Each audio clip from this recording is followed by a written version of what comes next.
Shadows danced across the imported Italian marble floors of the Tribeca penthouse, hiding secrets that $1 billion couldn't bury. D'Andre Cavallo had the world at his feet, silently ruling the largest underground syndicate in New York City. Yet the only thing he couldn't control was the loyalty of the woman wearing his 6-carat Cartier engagement ring.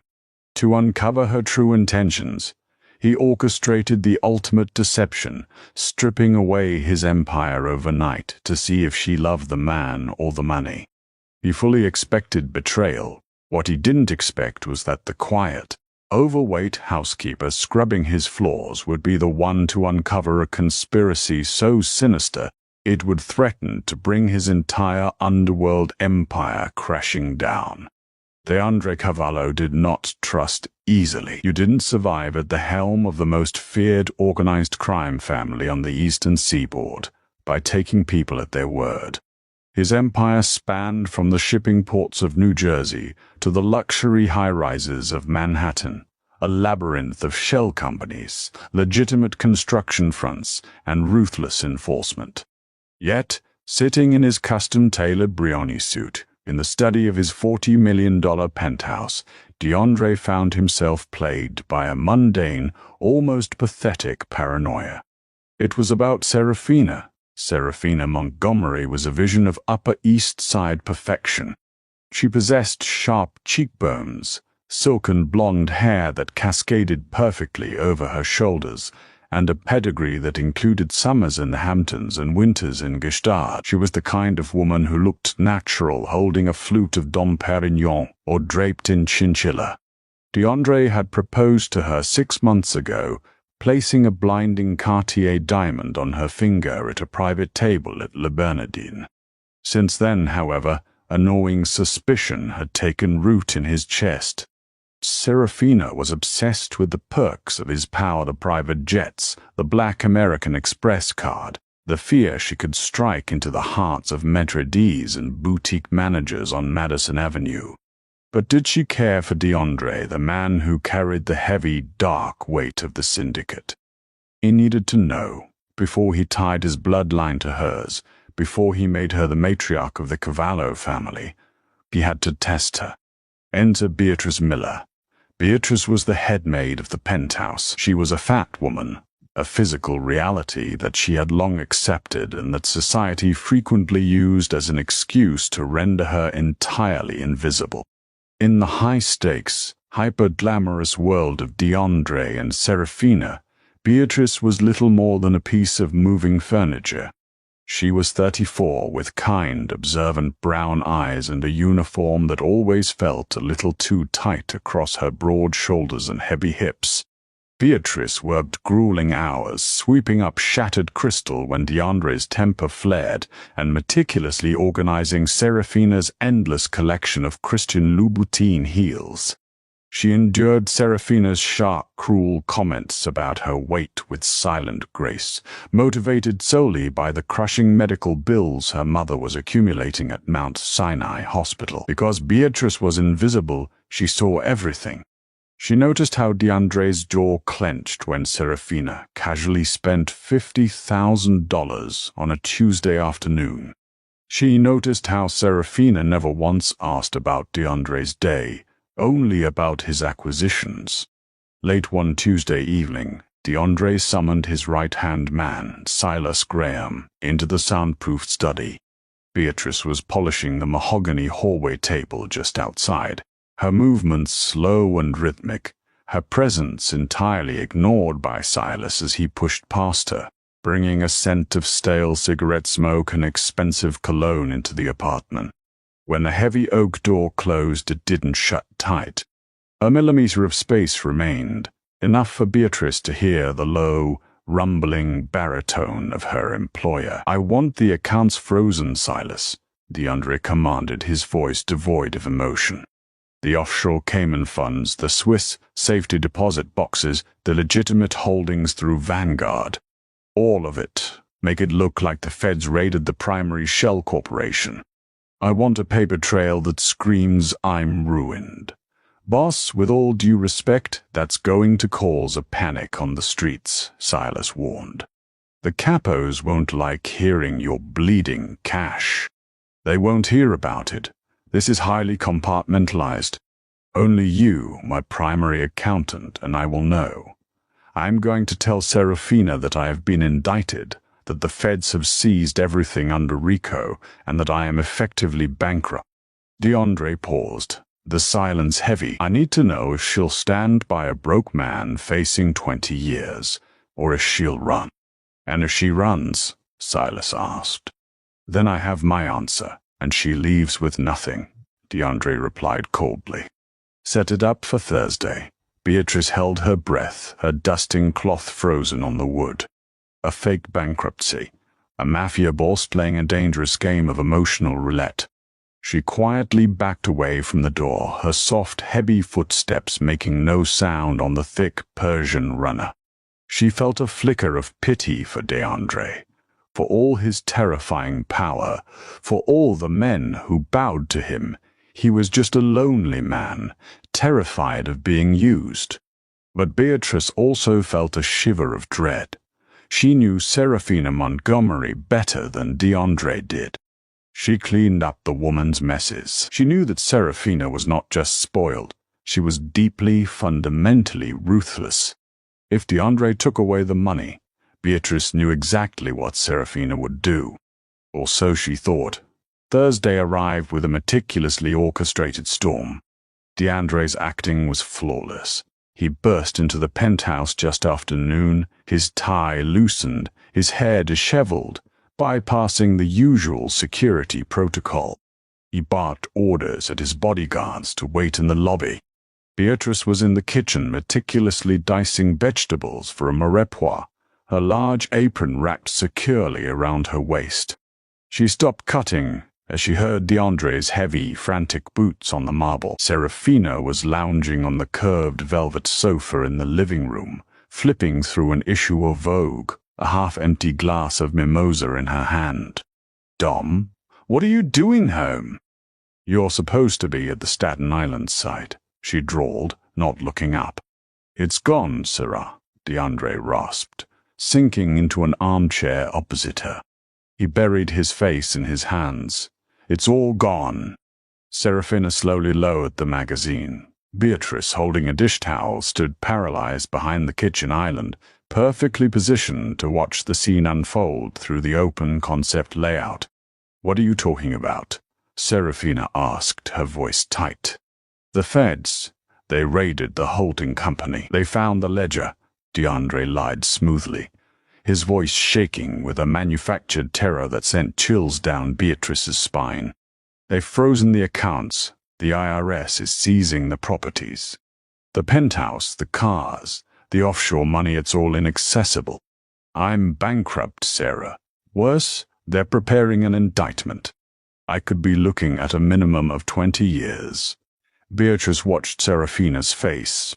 She expected the beautiful socialite to scream, to cry, to immediately demand answers.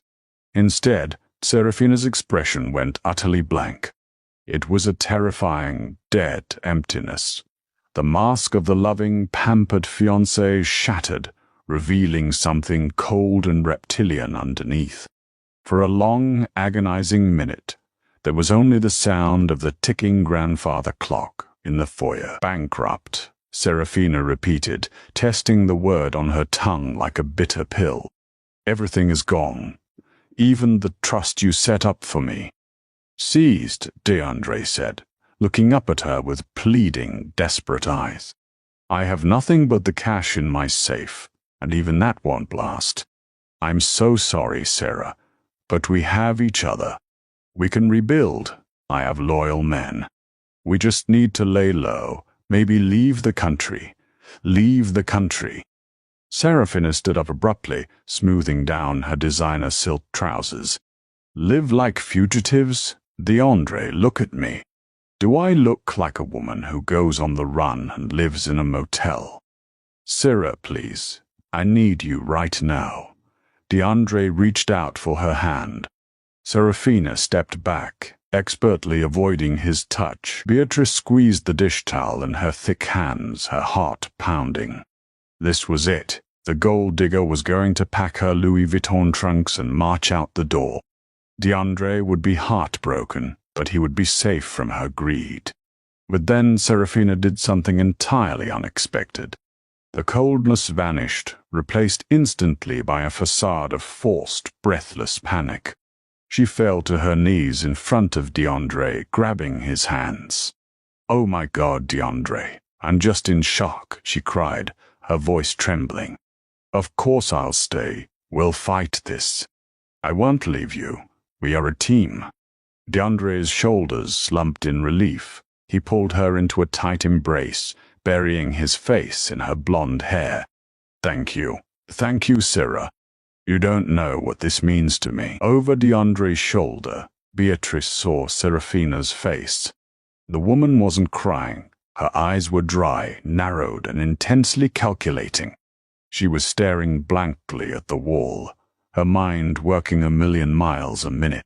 Beatrice retreated into the depths of the kitchen, her mind racing. Why didn't she leave? If the money was gone, what was keeping Serafina here? A woman like her didn't stay out of the goodness of her heart. The answer began to reveal itself over the next 48 hours. The atmosphere in the penthouse grew toxic. DeAndre spent his days locked in his study, supposedly dealing with lawyers and scrambling for funds, playing his part to the hilt. Serafina, meanwhile, began behaving erratically. She stopped leaving the apartment for her usual spa days and shopping sprees. Instead, she paced the floors, constantly texting on a burner phone Beatrice had never seen before. Beatrice, going about her duties, vacuuming the rugs, doing the laundry, changing the sheets, became a ghost haunting the edges of Serafina's frantic reality. On Saturday afternoon, DeAndre left the apartment for a clandestine meeting with a capo. Beatrice was in the master suite, gathering discarded clothes. Serafina was in the adjoining master bathroom, the door slightly ajar. "I don't care what you heard. He says the money is gone," Serafina hissed into her phone. Her voice was vicious, stripped of its usual melodic cadence. "Seized by the feds. Yes, all of it." A pause. "No, I can't just leave. If I leave now, I get nothing. We had an agreement, Victor." Beatrice froze. Victor. The name dropped into her stomach like a lead weight. Viktor Volkov was the head of the Bratva, the Russian syndicate that had been locked in a bloody, silent turf war with DeAndre's family for the past 3 years. DeAndre despised Volkov. "If the assets are frozen, the original plan is useless," Serafina continued, pacing furiously across the marble bathroom floor. "He's useless alive. If he goes to prison, the feds keep everything. But if he dies before the indictment comes down, the frozen assets go into probate. As his documented fiancé and the primary beneficiary of his will, I can contest the seizure. We can use your lawyers to unfreeze the shell accounts before the government locks them down permanently." Beatrice clapped a heavy hand over her own mouth to stifle a gasp. "Yes," Serafina whispered into the phone, her tone venomous. "I'm starting tonight. The dosage will be higher. I want him gone by Tuesday. Then you get your territory, and I get my cut." Beatrice backed out of the bedroom, her legs trembling under her considerable weight. She stumbled into the hallway, leaning against the cool wallpaper, gasping for air. This wasn't a gold digger holding on to a false hope. This was a black widow. Serafina wasn't just working with DeAndre's worst enemy. She was actively planning to murder him for a payout she believed was still hidden in probate. The fake bankruptcy hadn't just exposed Serafina's lack of love. It had backed her into a corner, accelerating a lethal timeline. DeAndre's test was about to get him killed. The kitchen of the penthouse was Beatrice's domain. It was a sprawling stainless steel masterpiece equipped with industrial-grade appliances and the walk-in pantry that rivaled a small grocery store. It was here, amidst the pots and pans, that Beatrice felt most in control of her life. But tonight, the kitchen felt like a morgue. It was 7 p.m.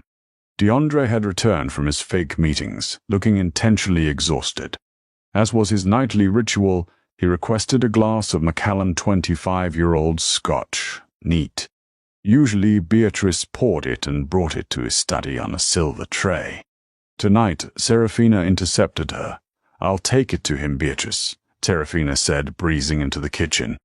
She was wearing a sheer silk robe, her blonde hair perfectly tousled. She shot Beatrice a look of thinly veiled disgust, her eyes lingering on the maid's heavy waistline.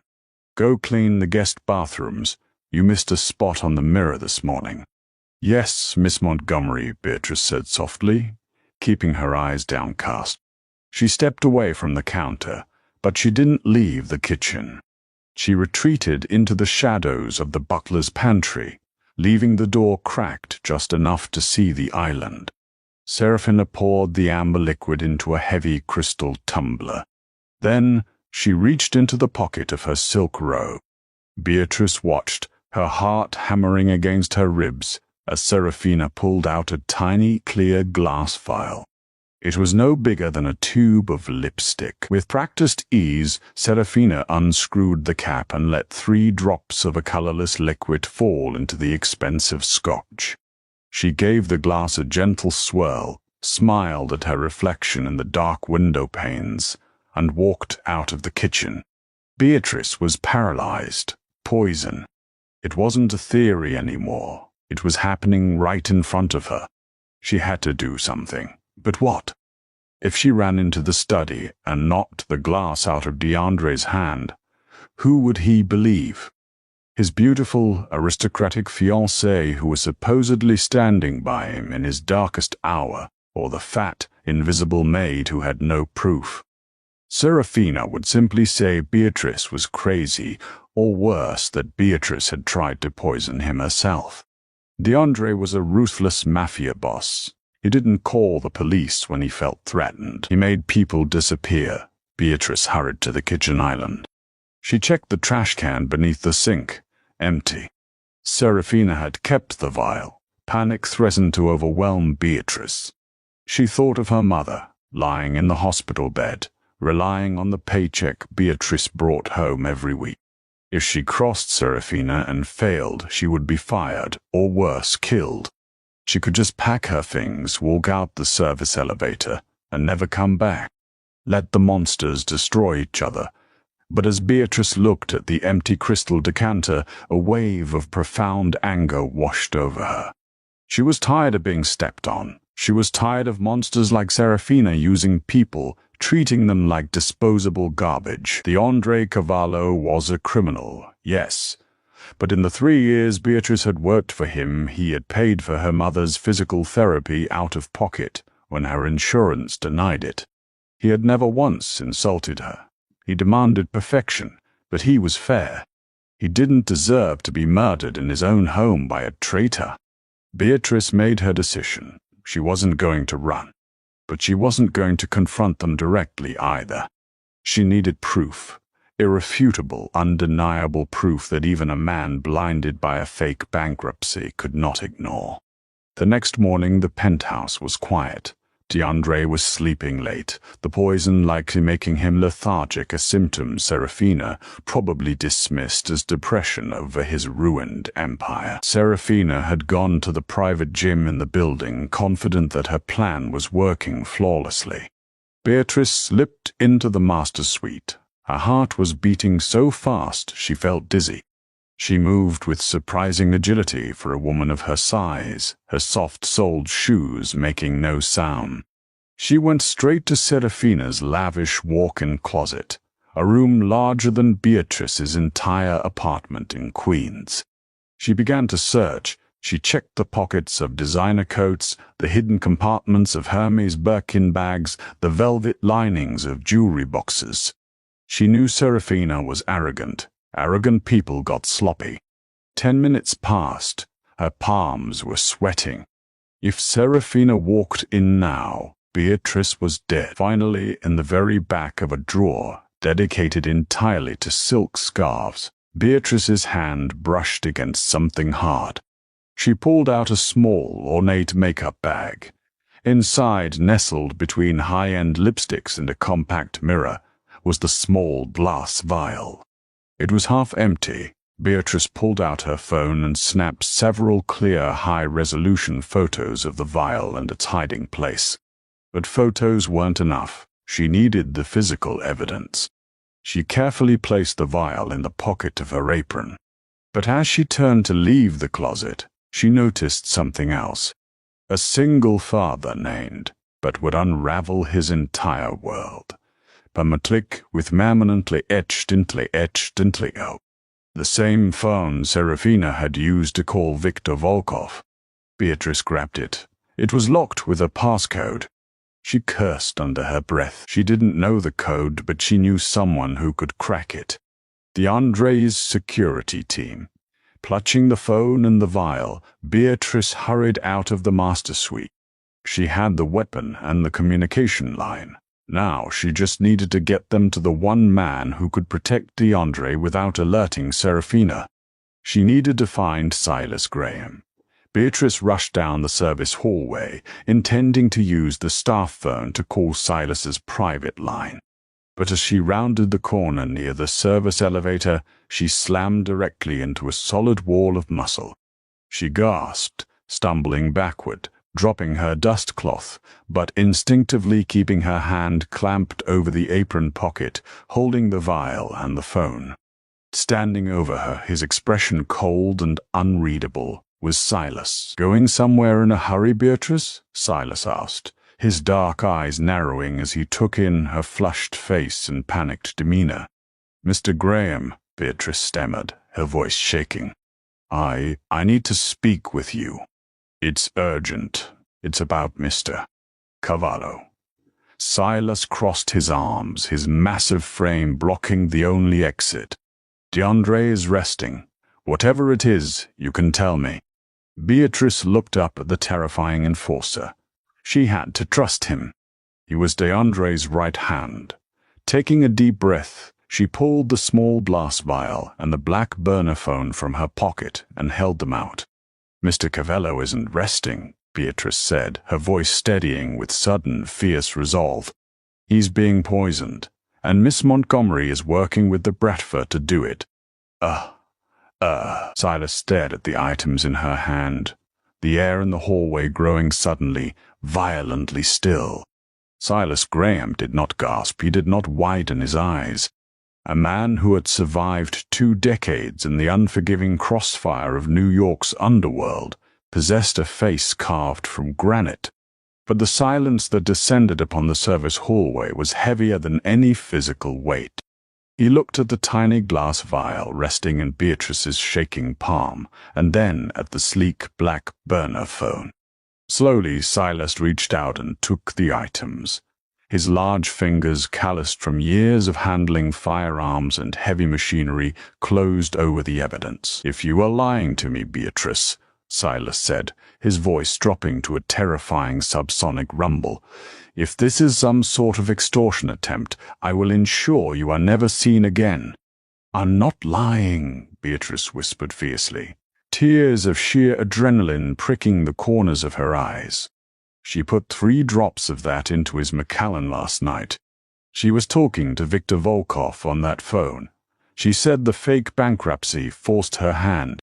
She wants Mr. Cavallo dead by Tuesday so she can claim the probate assets before the federal indictment freezes them permanently. Silas' jaw tightened so hard a muscle ticked visibly in his cheek. He grabbed Beatrice by the upper arm, not hard enough to bruise, but firmly enough to let her know she was not permitted to leave, and steered her toward the service stairs. They descended 1 flight to a secure, windowless room that served as the penthouse's central nervous system. Banks of monitors displayed every angle of the building, and a heavy steel door locked behind them with a definitive click. Silas bypassed the standard monitors and pulled a ruggedized Panasonic Toughbook from a locked drawer. He connected the burner phone via a specialized adapter. Bradver encryption is notoriously sloppy if you catch them on a burner, Silas muttered, his fingers flying across the keyboard. Lines of code cascaded down the screen. We use an Israeli decryption software. It takes minutes if the passcode is standard. Beatrice stood awkwardly in the corner, her hands nervously twisting her apron. 3 agonizing minutes passed. Then the screen flashed green. Silas opened the message logs. He didn't say a word. He just read. The color drained from his face, replaced by a storm of cold, calculated fury. He disconnected the phone and turned to a small chemical testing kit he kept for analyzing street-level narcotics. He carefully uncapped the vial Beatrice had found, extracted a microscopic drop with a pipette, and dropped it onto a reactive strip. The strip turned a violent, undeniable shade of purple. Aconite, Silas breathed, staring at the strip. Wolfsbane. Highly toxic, mimics a massive cardiac event, leaves almost no trace if the coroner isn't specifically looking for it. He turned his dark gaze onto Beatrice. You saved his life. We need to wake him up, Beatrice urged, her fear entirely replaced by a desperate need to protect the man who had shown her small, quiet kindnesses. Silas nodded grimly. Wait here. 10 minutes later, the heavy steel door opened. DeAndre Cavallo walked in, supported heavily by Silas. The Mafia boss looked terrible. His skin was an ashen gray, dark circles carved deep shadows under his eyes, and his usually impeccably styled dark hair was matted with sweat. The first dose of the poison had already ravaged his system. DeAndre sank into a leather chair, breathing heavily. Silas placed the tough book, the phone, and the chemical test on the desk in front of him. Read the transcripts, boss, Silas said quietly. DeAndre leaned forward. Beatrice watched as the man who commanded thousands of loyal soldiers read the digital proof of his fiancée's betrayal. He read the texts between Serafina and Viktor Volkov. He read her complaints about his fake bankruptcy, her disgust at the thought of being poor, and her cold clinical agreement to murder him for a percentage of his territory and his probate wealth. A heavy, suffocating silence filled the room. DeAndre didn't yell. He didn't throw the laptop. Instead, a profound, chilling emptiness washed over his features. The illusion of the loving woman he had planned to marry shattered completely, leaving behind a jagged, bleeding reality. He slowly looked up, his gaze locking onto Beatrice. He had walked past her 1,000 times. He had eaten the meals she prepared, walked on the floors she polished, and worn the clothes she ironed. She had been invisible, but right now she was the only real thing in his fractured world. Why? DeAndre asked, his voice a raspy whisper. You could have walked away. You could have blackmailed her. You could have let me die. Beatrice stood tall despite her exhaustion. Because you paid for my mother's physical therapy at Mount Sinai when the insurance cut her off, Mr. Cavallo. You didn't even tell me you did it. The hospital just said an anonymous donor covered the balance. You might be a dangerous man, but you have honor. Miss Montgomery has none. She treats people like dirt, and I am tired of letting people like her win. DeAndre stared at her, genuinely humbled. The ultimate test he had designed had failed spectacularly, yet it had inadvertently revealed the truest loyalty where he least expected it. Tuesday, DeAndre murmured, looking back at the screen. She wants me dead by Tuesday. Volkov is supposed to move on the docks the moment she signals my heart has stopped. DeAndre's gray face slowly transformed. The exhaustion was replaced by the terrifying, predatory intelligence that had made him a king. He looked at Silas.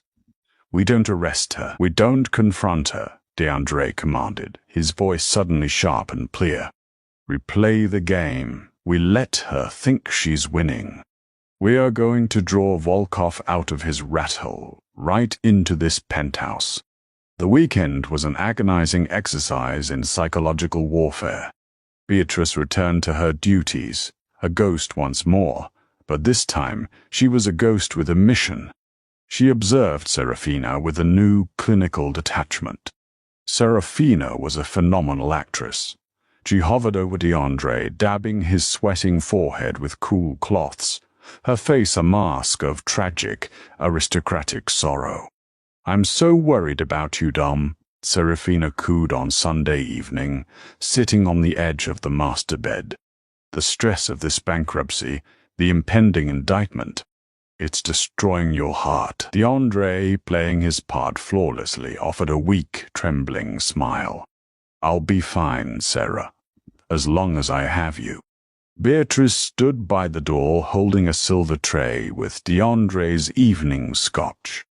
Her hands were perfectly steady. Per Silas's instructions, the drink was completely untainted. DeAndre would take a sip, pretend to swallow, and pour the rest into a potted ficus when Serafina wasn't looking.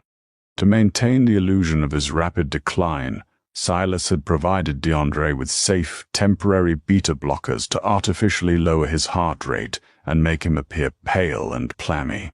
"Beatrice, put the tray down and leave us," Serafina snapped, not looking back.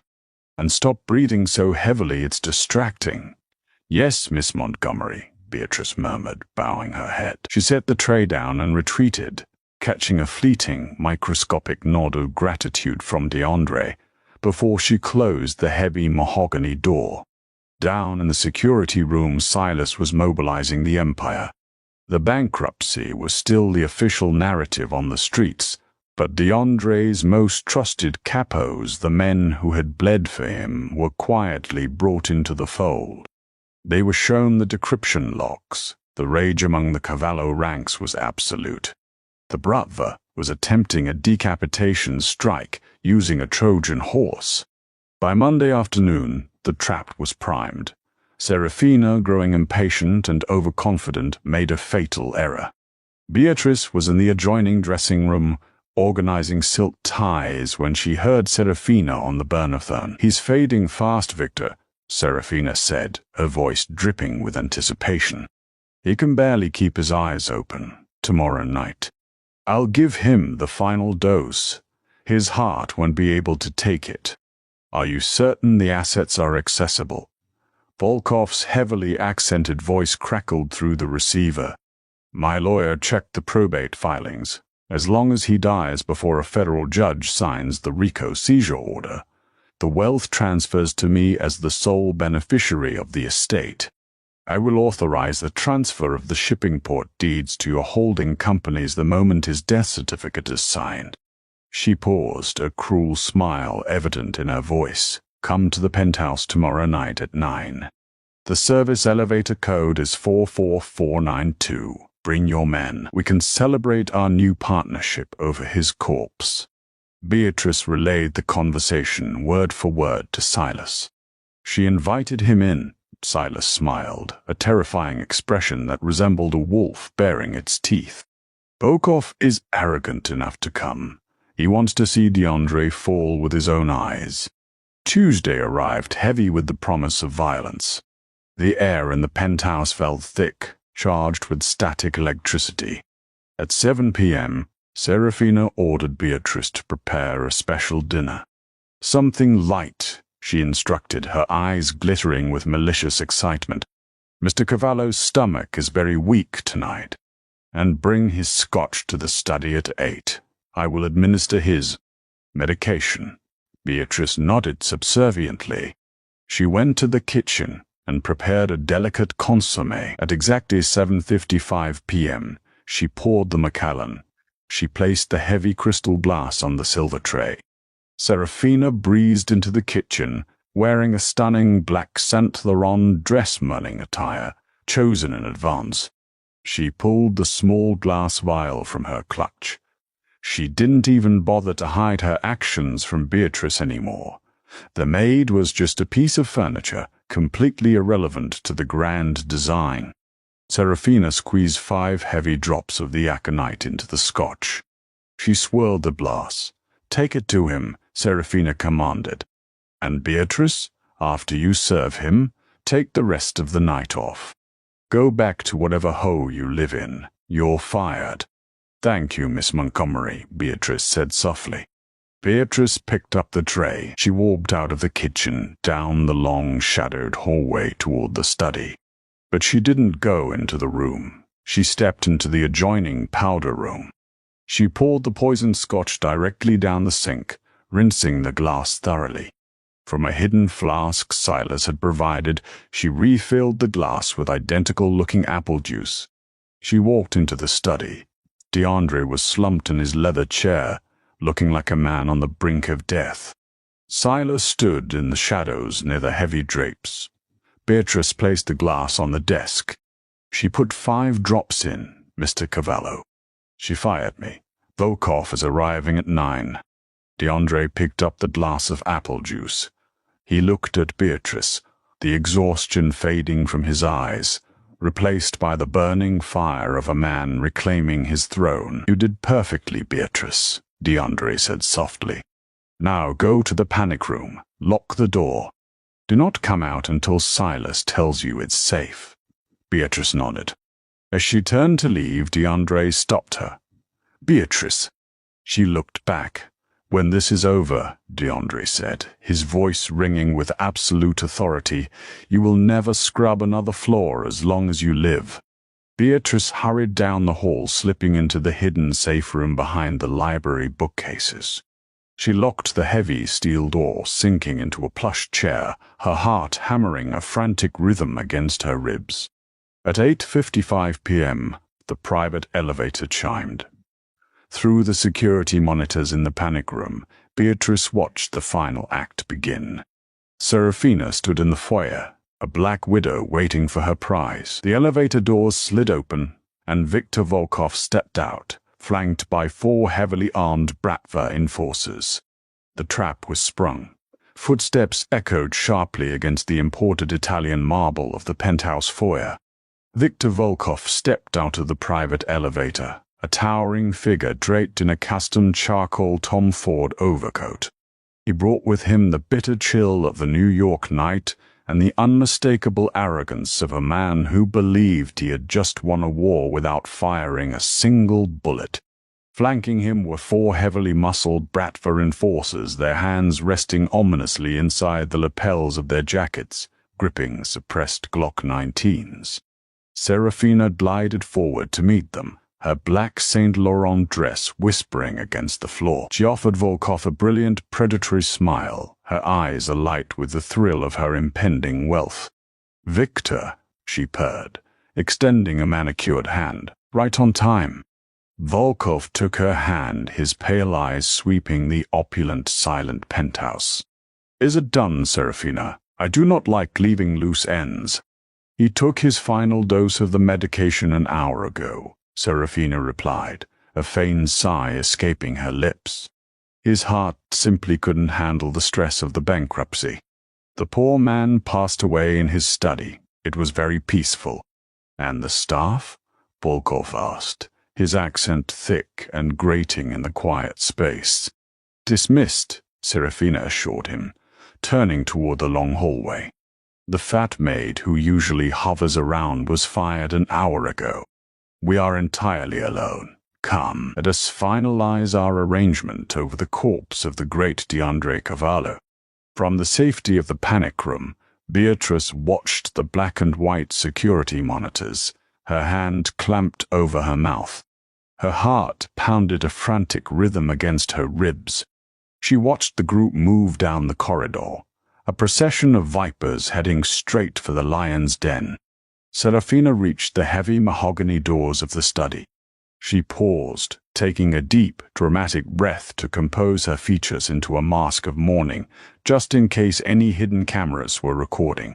Then, she pushed the double doors open. The study was dimly lit, illuminated only by the warm, flickering glow of the marble fireplace and the single brass reading lamp on the massive oak desk. The high-backed leather executive chair was turned away from the door, facing the floor-to-ceiling windows that overlooked the glittering Manhattan skyline. A solitary hand rested on the armrest, perfectly still. "DeAndre?" Serafina called out, her voice laced with a sickly sweet manufactured sorrow. She stepped into the room, Volkov and his men fanning out behind her. "DeAndre, darling?" When there was no answer, Volkov let out a low, booming laugh. "The King of New York," the Russian mocked, pulling a silver cigarette case from his coat. "Reduced to a footnote by a pretty face and a few drops of wolfsbane. Truly pathetic." "Now, Victor," Serafina said, turning to him with a calculating gleam in her eye. "About the transfer of the Brooklyn shipyards." The heavy leather chair slowly swiveled around. The silence that followed was absolute, a vacuum that sucked the oxygen straight out of the room. DeAndre Cavallo was not dead. He was not even pale. He sat perfectly upright, his custom Bryony suit immaculate, his dark eyes burning with a terrifying, absolute clarity. In his right hand, he held a crystal tumbler filled with a dark amber liquid. He took a slow, deliberate sip, letting the silence stretch until it was agonizing. "The shipyards are not for sale, Victor," DeAndre said, his voice a smooth, lethal baritone that vibrated through the floorboards. "And my heart is exceptionally healthy." Serafina staggered backward, all the blood draining from her face. Her perfectly styled blonde hair seemed to lose its luster in an instant. She opened her mouth to speak, but only a strangled, breathless squeak emerged. Dom, you're..." How Volkov reacted with the instincts of a cornered predator. He barked an order in Russian, and his 4 enforcers whipped their suppressed weapons from their coats, aiming directly at DeAndre. "I wouldn't," a new, terrifyingly calm voice echoed from the shadows of the library alcove. Silas Graham stepped into the firelight. He held a fully automatic Heckler & Koch MP5 aimed squarely at Volkov's chest. But Silas was not alone. From the adjoining billiard room, from behind the heavy velvet drapes, and from the soundproofed hallway behind the enforcers, a dozen of DeAndre's most elite, battle-hardened capos materialized. The metallic clicks of safeties being disengaged echoed in a deadly symphony around the room. Laser sights painted Volkov and his men in a constellation of lethal red dots. They were hopelessly outnumbered and outgunned. The trap had snapped shut with flawless precision. Volkov froze, his cigarette case slipping from his fingers to clatter loudly against the hardwood floor. He slowly raised his hands, his pale eyes darting around the room, assessing the fatal geometry of his mistake. "You see, Victor," DeAndre said, setting his glass down on the desk and standing up. He moved with the terrifying grace of a panther. "You and my fiancé here made a fundamental miscalculation. You assumed I was vulnerable. You assumed my empire was crumbling. You believed a fabricated bankruptcy report I leaked to test the loyalty of the woman wearing my ring." Serafina gasped, her hands flying to her throat. "Fake. The bankruptcy. It was fake. Every dime is exactly where I left it," DeAndre said coldly, his gaze locking onto her. The absolute disgust in his eyes made Serafina physically shrink. "The offshore accounts, the Vanguard trusts, the real estate. I am richer today than I was yesterday. But you? You are entirely bankrupt, Serafina, morally and financially." DeAndre picked up the sleek black burner phone from his desk and tossed it casually.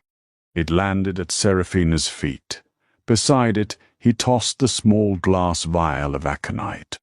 "Your decryption was sloppy, Victor," Silas noted from the corner, his gun perfectly steady, "and Miss Montgomery is a terrible chemist." Serafina fell to her knees, the black Saint Laurent dress pooling around her. The sheer terror of her reality finally broke through her arrogance. She crawled toward DeAndre's desk, tears streaming down her face, real tears this time, fueled by panic. "DeAndre, please," she sobbed, her voice shrill and desperate. "He forced me. Victor threatened my family. He made me put those drops in your drink. I love you, Dom. You have to believe me." DeAndre looked down at her, his face carved from stone. He didn't feel heartbreak. He felt nothing but a cold, clinical relief that he had excised a tumor before it could kill him. "You're a pathetic liar, Sarah," DeAndre said softly. "I read the transcripts. You approached him. You wanted the probate money before the imaginary federal indictment froze it. You sold my life for a percentage of the docks." He turned his attention back to the Bratva boss. "Victor, you are standing in my home with unauthorized weapons attempting to assassinate me. By all the laws of our world, you and your men should leave this penthouse in garbage bags." Volkov swallowed hard, a bead of sweat tracing down his temple. "What are your terms, Cavallo?" "The Brighton Beach territory," DeAndre demanded, his voice echoing with absolute authority. "The import routes through JFK, and your private casino operations in Atlantic City. You will sign the holding companies over to my legal team tonight. Then you will take your men, walk out of my building, and never cross into Manhattan again. If you refuse, Silas will execute you where you stand, and we will take your territory by force tomorrow morning." Volkov looked at the red laser dots painting his chest. He looked at Silas's unwavering grip on the submachine gun. He knew when he was beaten. Slowly he nodded. "Bring me the papers." Silence reclaimed the study the moment Viktor Volkov's gun hit the floor, heavy and absolute. The transition from the brink of a bloodbath to a boardroom negotiation was swift and jarring. Within 20 minutes, a trio of DeAndre's corporate lawyers' men in immaculate gray suits who moved with terrifying, silent efficiency arrived from a staging suite 3 floors below. They carried fine leather briefcases that held the doom of the Russian syndicate. The dismantling of Viktor Volkov was a masterclass in bureaucratic brutality. The study, thick with the smell of spilled scotch and the ozone of suppressed adrenaline, became the site of a total surrender. Volkov sat rigidly in a leather guest chair, his jaw clenched so tightly it looked ready to fracture.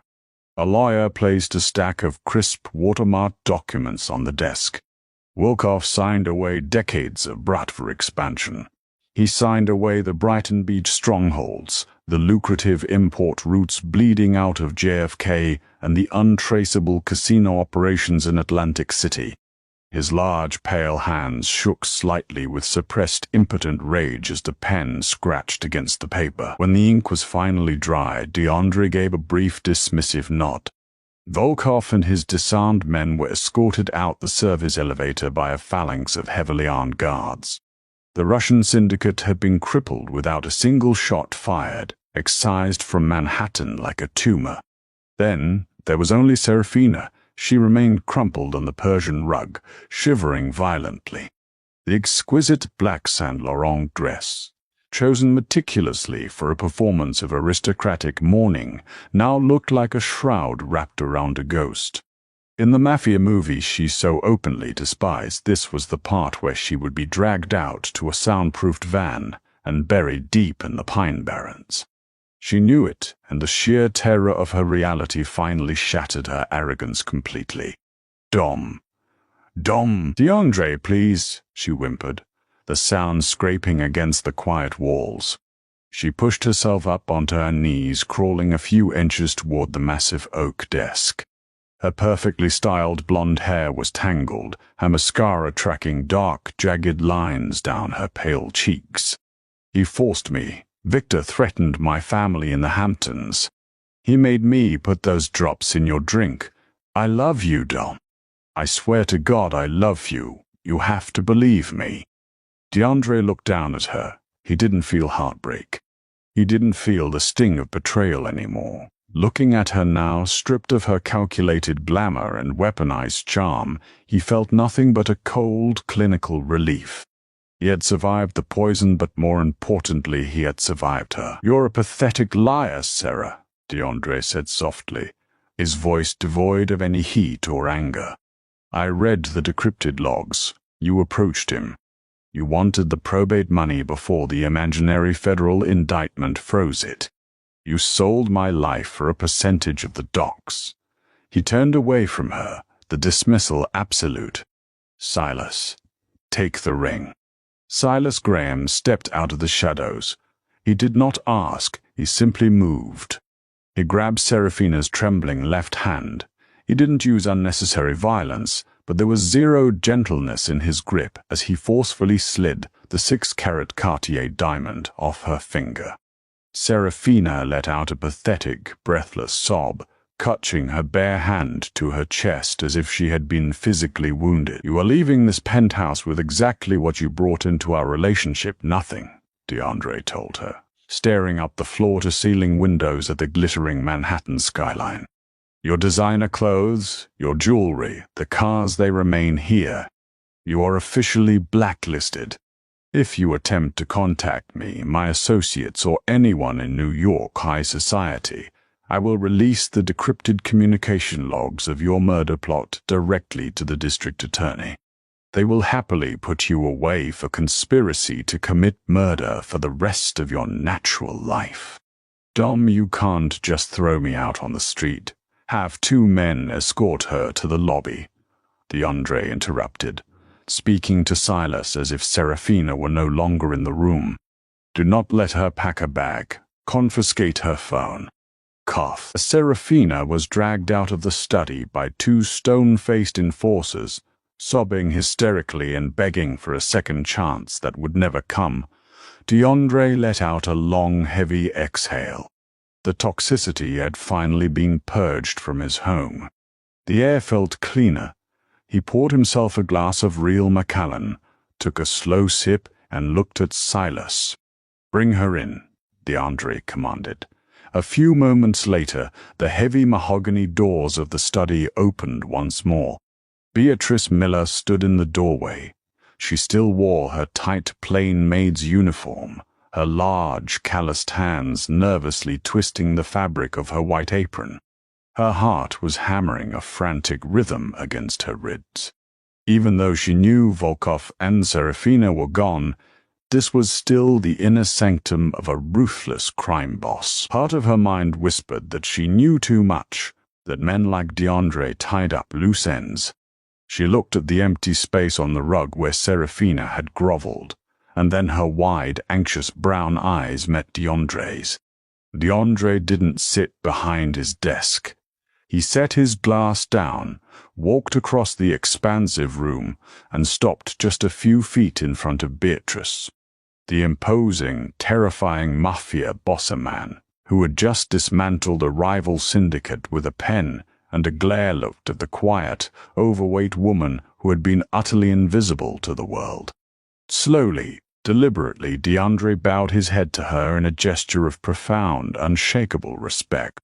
"You saved my life, Beatrice," DeAndre said gently, the coldness entirely gone from his voice. It was replaced by a warmth she had never heard him use before. "And you saved my empire. Seraphina thought you were just part of the furniture. She thought you were blind and deaf, but you were the only one who saw the truth and the only one brave enough to act on it." Beatrice blushed deeply, a hot wave of embarrassment and relief washing over her. She looked down at her scuffed, practical work shoes. "I just did what was right, Mr. Cavallo. I couldn't let her hurt you. Not after you helped my mother. You were kind to me when no one else was." "About your mother," DeAndre said, gesturing warmly for Beatrice to sit in one of the plush leather guest chairs. Hesitantly she obeyed, the leather sinking comfortably beneath her weight. "Silas has already contacted the administration at Mount Sinai. The balance of her account has been completely wiped clean. Furthermore, she is being moved to the VIP recovery wing tomorrow morning. A private nurse will be assigned to her around the clock, fully funded by the Cavallo estate for as long as she needs it." Beatrice gasped, her hands flying to her mouth. The crushing, suffocating weight of debt and fear that she had carried for months suddenly evaporated. Tears finally spilled over her cheeks, falling freely onto her apron. "Mr. Cavallo, I can never repay you. That is too much." "You already have," DeAndre corrected her firmly, stepping back and leaning against his desk. But we are not finished. I told you earlier tonight that you would never scrub another floor as long as you live, and I do not make promises I cannot keep. You have an incredible eye for detail, Beatrice. You understand true loyalty, you possess a fierce moral compass, and you do not panic under extraordinary pressure. Those are qualities I cannot buy. He reached behind him, picked up a heavy, cream-colored envelope from his desk, and held it out to her. I run a legitimate philanthropic foundation through Vanguard, primarily to handle community development, medical grants, and housing initiatives, DeAndre explained, his tone shifting to respectful professionalism. I need a new executive director. I need someone I can trust implicitly to manage those funds and ensure they actually go to the people who desperately need them, not to bureaucratic black holes or corrupt politicians. The starting salary is $500,000 a year. Inside that envelope is the contract, as well as the keys and deed to a newly renovated 4-bedroom brownstone in Park Slope, Brooklyn. It is fully in your name. Beatrice stared at the thick envelope in her trembling hands. It was heavier than anything she had ever held. It wasn't just paper and metal, it was the weight of a completely new existence. It was a life where she was respected, where her voice mattered, and where she was finally, undeniably visible. "Why?" she whispered, her voice cracking as she looked up at him through a blur of tears. "Why me? Because power is an illusion if you surround yourself with parasites," DeAndre said softly, his gaze sweeping over the opulent, quiet study before settling back on her. "I spent my life building walls and testing the wrong people. It's time I rewarded the right ones." In the ruthless, glittering underbelly of New York City, wealth and power often served as perfect camouflage for betrayal.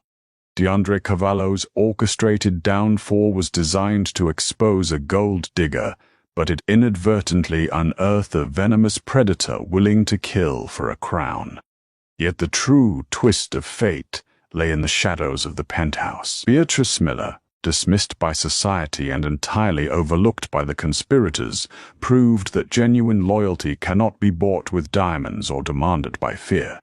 It is earned through quiet acts of humanity.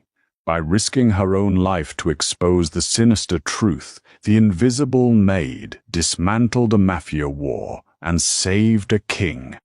In the end, the beautiful, aristocratic fiancé was left with absolutely nothing, while the woman who had spent her life scrubbing floors inherited the respect, the wealth and the visible power she had always deserved.